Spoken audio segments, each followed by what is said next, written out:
Berikutnya, setelah diperoleh dari hasil uji kenormalan distribusi data pada variabel tekanan darah sebelum pemberian obat atau diastol 1 dan tekanan darah setelah pemberian obat atau diastol 2, dengan menggunakan ketiga jenis uji kenormalan distribusi data, yaitu melihat dari nilai skewness sebagai standar error skewness, diperoleh hasil tidak normal karena lebih dari 2, kemudian histogram diperoleh hasil tidak normal karena terjadi skewness atau menceng ke kiri dan menceng ke kanan, dan dari hasil uji Kolmogorov-Smirnov juga diperoleh hasil tidak normal dikarenakan nilai P lebih kecil dari 0,05.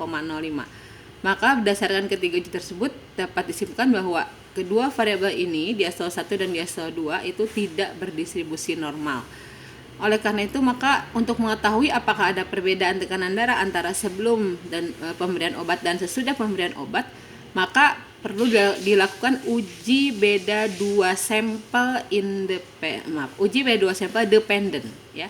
Kenapa dependent? Karena kan variabelnya ini sebelum dan sesudah ini merupakan data yang diintervensi. Jadi intervensinya adalah pemberian obat.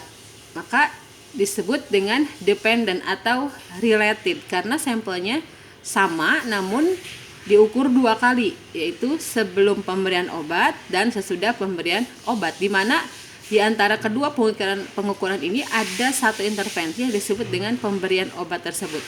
Maka uji yang digunakan adalah uji beda dua sampel dependent. Nah, cara mengetahui bagaimana ada tidaknya hubungan, maka kita gunakan cara seperti ini. 1, masuk ke analyze, kemudian kedua kita pilih non-parametric test, yaitu yang bagian related sample. Nah, kemudian muncul layar seperti ini. Kita ambil field, ya. Nah, di field ini kita pisahkan, masukkan tekanan darah sebelum pemberian obat ke sebelah kanan atau klik 2 kali bisa, dan juga satu lagi tekanan darah sesudah pemberian obat, klik 2 kali cepat. Nah, ini sudah masuk kedua-duanya di sebelah kanan di test field, dan kita langsung lakukan run. Nah, dari sini diperoleh hasil seperti ini. Non-parametric test, hipotesis test summary. Nah, uji yang kita gunakan untuk mengetahui ada tidaknya perbedaan tekanan darah sebelum dan sesudah pemberian obat adalah uji peringkat bertanda Wilcoxon. Nah, ini nama ujinya adalah uji peringkat bertanda Wilcoxon atau Related Sample Wilcoxon Sign Rank Test. Di sini ada null hipotesis. Null hipotesis adalah hipotesis nol. Hipotesis nolnya adalah median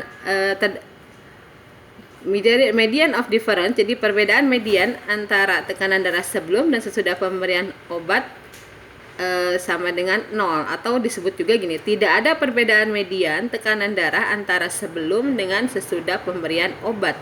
Nah, ini adalah nama ujinya.